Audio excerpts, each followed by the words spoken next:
Hi, welcome everyone to the day one of lighting the candles.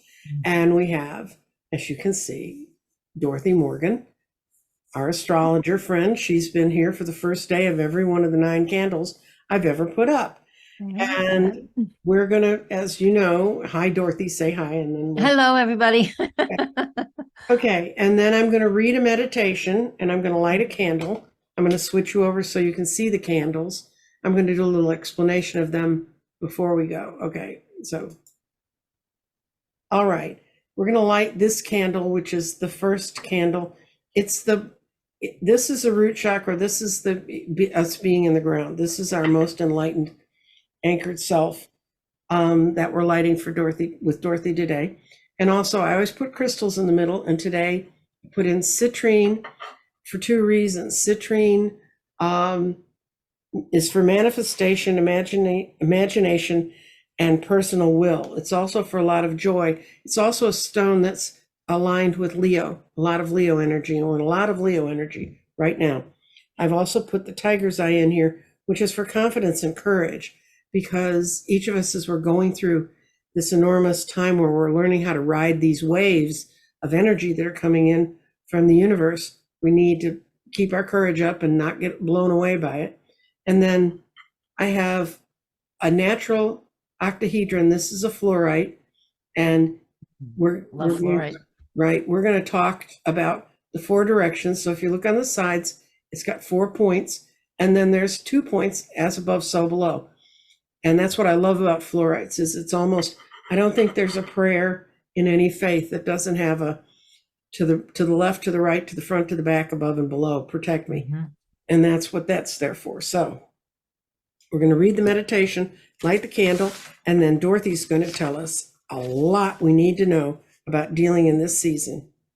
Together we meet to light the 9 candles in the season of the Lion's Gate. Lion's Gate is the alignment of Sirius, Earth, and Orion. It is a time for great energetic exchanges with the universe.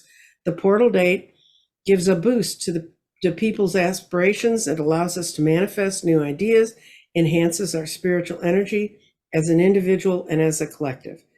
As we have learned to accept our own energetic vibrations, we are becoming more aware of the energies arriving from the universe to support the changes on Gaia and in ourselves.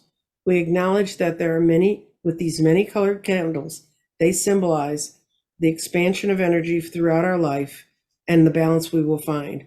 We're now riding the waves that are surrounding us into the future.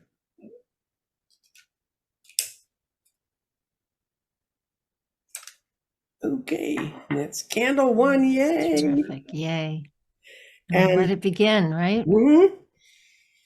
And a wave, for those of you who don't know, the actual, real, honest to God dictionary definition is a repeating disturbance or movement that can carry energy through space and matter. And we're getting waves from all kinds of things, but Dorothy's going to tell us about the waves we've known about for a long time, the ones that come out of astrologic placements. So it does. And the sun and Leo, the sun is the ruler of Leo. And even though the sun has just, as we're premiering this, the sun has only entered the sign of Leo for just a few days. But boy, oh boy, early July, we've had a lot of solar flares too. I don't pay a lot of attention to them, but people let me know all the time. And yeah, so there's a lot of disturbances in the sun and in the weather. But the energy of Leo is what we're looking at. So this 8/8 Stargate is every year on August 8th. Wait till next year, because next year the year is going to be an 8. So we're going to have 888. It's going to be the 888. Like in July, we have 777 3 times. And so the energy, the 8, you put the 8 on the side, it's the infinity. So as above, so below. We can continue that process of creating and releasing and creating and releasing. So we have that. Some of the energy of this too. So August 8th, most of the time, once in a while it will shift a little, just a smidge, but August 8th is when the sun is at 15 degrees of that zodiac sign, of the sign of Leo. And 15 degrees of a fixed zodiac sign. So all 4 of the fixed zodiac signs, Leo is one of them. is a tipping point in the season Mhm. that we're currently in. So whether it's summer here in the Northern Mhm. Hemisphere or winter, if you're in the Southern Hemisphere, 15 degrees of Leo is halfway between 0 Cancer and 0 Libra, which is for Mhm. us here, summer and fall. So Mhm. this is the halfway point. So it's a tipping point.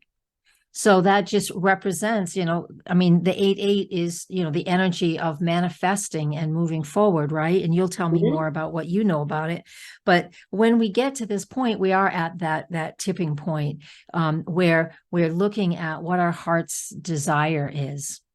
And Mhm. we're already getting lots of clues about this because Mars has just finished moving through Leo when we got to mid-July.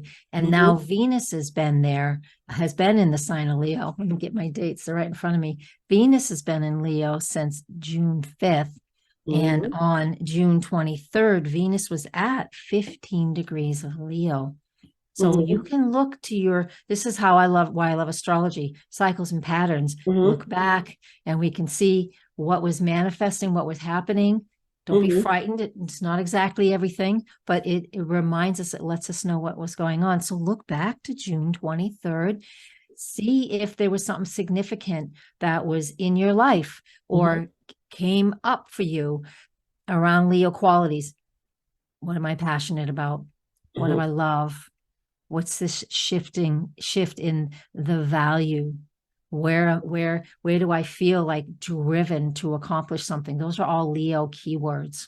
Mhm. And so Venus will retrograde July 22nd through September 3rd. So that means she'll connect again at 15 Leo, where this 8-8 Stargate is, this Stargate, this energy, this power that we have a chance to manifest with. And she does that again on August 21st and 22nd. She's Mhm. moving a little slow at this point. So she's going to be there for 2 days. And then she'll turn back around and then she'll hit 15 degrees again September 16 and 17. Okay, so to Mhm. recap, 8-8 August 8th is a day of a peak point in Leo energy and an opening of this power in this energy, and Venus retrograding, and Venus being in Leo this year. First time she's retrograded in Leo in 8 years. That's her cycle. Mhm. So June 23rd, August 21st, 22nd, and then September 16 and 17, and of course, August 8th.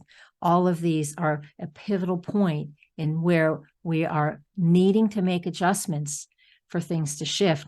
It's Mhm. 45 degrees from those cardinal points, and 45 degrees is not an easy aspect, not an easy connection. It means we really need to say, I am ready to make a change.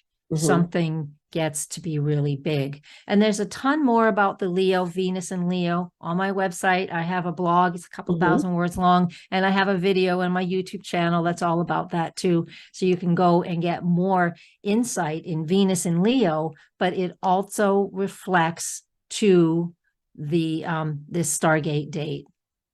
So yeah, that's it in a nutshell. That was a lot though. I know there's a lot going on in Leo, but what other things do you kind of see coming in the fall? Because what we're getting is a whole lot of energetic input. We're getting Mhm. this thing that it took the scientists from uh, 2015 till now to define, and finally countries all over the world all published their papers on the same day about these two black holes that have merged, and they've created a hum that the I radio. was listening to that the other day. It caught Yeah, me. The sounds, the vibration of that. it's like a big Yeah, ohm coming through space at us, and it's yeah. actually strong enough. It's kind of pushing our whole solar system. It's Is pushing out it? all of, yeah. I It's only listened to it, Nancy Jean. I didn't even know about those papers. So thanks for throwing that at me. I'll send you. That's fine. I have lots of copies of them. I don't mind. I'm good on the fly. But it's funny because Spirit set made me ready, because actually I was just scrolling when I was on the Mhm. floor stretching the other day. And I was just, and all of a sudden it's just like all these sound waves, and this is what it sounds like when two black holes come together, and they started Mhm. the hum they were making. All of a sudden they came together, and I was like, "Ooh, what is the resonance It's there?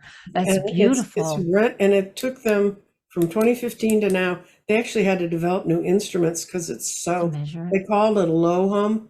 It's It's so such a deep. low Mhm. for them to be able to catch it. So it's And behind the scenes. It's going on behind the scenes. That's the right. same thing that And we feel with retrograde planets. It's mm-hmm, an inside job. What am I passionate about? And if this is a new vibe coming, just the feel that I get of this, mm-hmm. if this is a new vibe that is, if it's reached us yet, has it reached us yet? Well, Oh if yeah, we it's can hear here. it, it has, right? Yeah, it's Then here. that means there is a deep shift happening behind the scenes, just in the resonance of what that is. And Mm-hmm, obviously, Pluto, there's a whole different story. The Pluto, the node shifts. Huh. mm-hmm. That's And they're big. having, it's also a time when photonic energy, which I study, I kind of keep up with because of ley lines and earth Yeah, lines. yeah, It's yeah. going, it's increasing much more rapidly, and it also affects the sun. And you and I were talking about this off stage. Sun, the solar flares. There were years when we had maybe 10. You Yeah. know, we've had 220 already this year. Oh, wow. And that kind of energy, that's why people who are sensitive to it are kind of going, why do I feel itchy inside? And it's Yeah. because, and these energetics have been building up since we rolled Mhm. out of a cloud we were in that has nothing to do with astrology. It's a lot to do with physics, but we had Mhm. a cloud over our whole part of the galaxy that kept subatomic particles from hitting us as hard.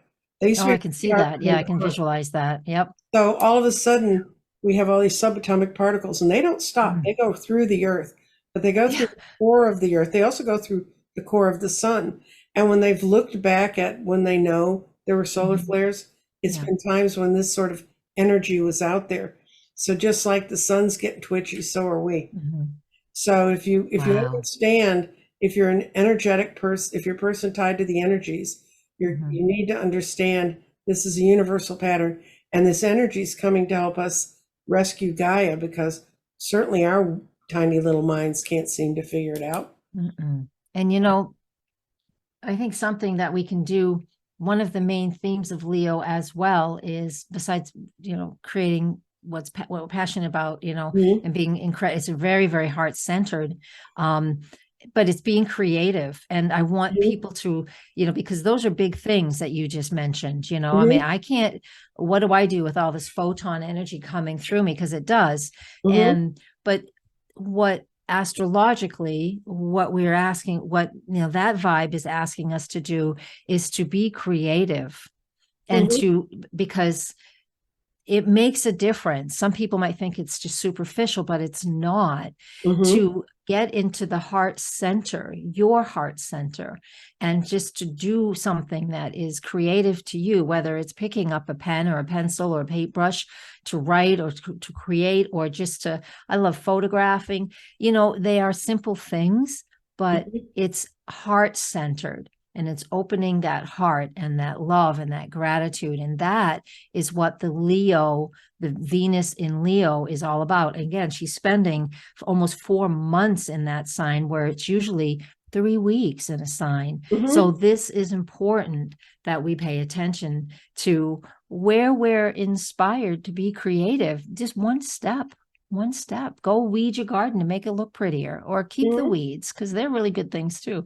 But anyways, you know what I'm saying? It's like, Yeah. let's find that passion, that creativity in any way that resonates for you. And that is going to be your way to help, like, elevate us a little bit Yes. further. And bring Mhm. this energy in and make it part of how we live, so Mhm. that we can all move on. Because one of the things you can do with the 9 candles is write down intentions or get inspired each day as you light a candle Yeah. and think those things through. And by the end of the candles, it's kind of like walking a labyrinth. When you come Mhm. out, you go, that was the answer. That Yeah. was one thing I could do. And like Right. I said, this is a time the portal dates give us a boost to people's aspirations, Mhm. individual, and also within the collective to manifest new ideas and Yeah. enhance our spiritual growth. Yeah. Because spirit's all lovely and wonderful, but unless you can bring it in to this world, Yeah. and those, like it said, those little whatever energy comes in from outer space goes through uh, it goes through the space and matter, and we're Right. the matter, and we're the matter. We are. It's really interesting. It's a little thing you can do if you feel like it. If you, I've done this before, and finally I realized it's photon. You can actually see them coming through. I believe. I have to take my glasses off, but just a really clear sky, right? Or just blue sky, but don't stare at the sun. It's just the sky, and you just sort of relax your gaze, and it's like snow coming at you. And I mean, it's just when I first saw that one time, I was with somebody and he was just talking too much. So I just sat back in the Jeep and I just like zoned out. And all of a sudden I'm like, what is that? And I had to research. It was only about 10 years ago. And it's just, I believe it's the photons.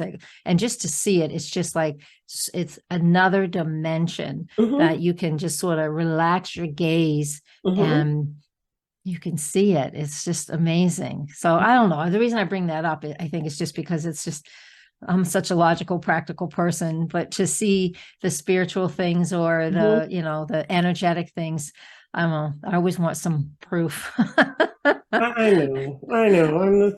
I'm the problem with this is when you follow all this to its logical end, you get into quantum mechanics, which is quantum physics, and Yeah. the word physics is in there, and that was not my favorite class. Yeah, my favorite husband. My second husband was a physicist. So what I know about physics, I learned from him.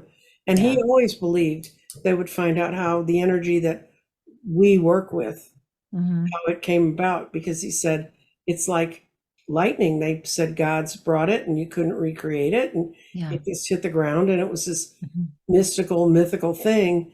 And then they understood the principles of electricity and they went, oh, and so Thor and Zeus got put back up on the shelf and people began to use the electricity. So someday they'll understand us, Dorothy, and we'll be in a book and they'll say, see, we found it. Like we weren't doing it all along, We figured it out. Yeah. Dorothy, do you want to talk to them about any of the things you do regularly so they can follow you? Oh yeah, regularly. Oh my gosh, YouTube shorts. Jeez Louise, I do them regularly. I finally reopened my TikTok account so you can find me over there, astrologer Dorothy Morgan. But I do the daily stuff on YouTube and Instagram, and then the every couple of I'll do the new moon and full moon on YouTube, regular long videos. I have some other extra videos over there too. Talk to a numerology friend and just all kinds of extra things. But my Patreon, I really go deep. The YouTube shorts are short and it's superficial in a sense that it's just, here's what's happening today, how you can use it, 59 seconds and that's it. And I go much deeper over on Patreon. So it's a membership platform, but it's not too much, it's just, and we go very deep over there. So astrology is a mystical science that Patreon was created for, because there's nothing, when you really get into detail and want to understand, there's nothing in astrology that's short. No, it's not. It's a lot of, and pick a subject and really study it. Pick a planet. How has that affected me through my, whatever you want to do. Get your own. Dorothy does charts. And so I do private sessions and stuff. Yeah, she said, if I don't know where, but I don't know where my moon is. Well, she can help you with that too. Yeah. So I mean, this is my profession. So DorothyMorganAstrologer.com, and you can just go check it out. And I'm not really doing any teaching right now, but I do a lot of teaching through. Well, you do it when you do Patreon. Through Patreon, yeah. I mean, it's not like officially a class, but I talk about something. One of my favorite things is lunar gestation cycles. It's a longer cycle about the lunar phases than most people even know about. So it's a 3-year cycle, not just 1 month or a couple of weeks. It's a long one. It's wonderful. You can follow cycles through. So year after year, every 9 months, actually. Right. Anyway, so look Dorothy up. I'm going to have in the notes below this show how you can find her. And I really appreciate you for being here, Dorothy. Now I'm going to go blow out the candle. All right, you do because that. I found out if I don't do this, people leave them burning, and then at the end of 9 days, they don't have enough candles. So we close this time of looking at our spirit self and riding the wave. And thank you to everyone who's participated. Thank you, Dorothy. Thank you.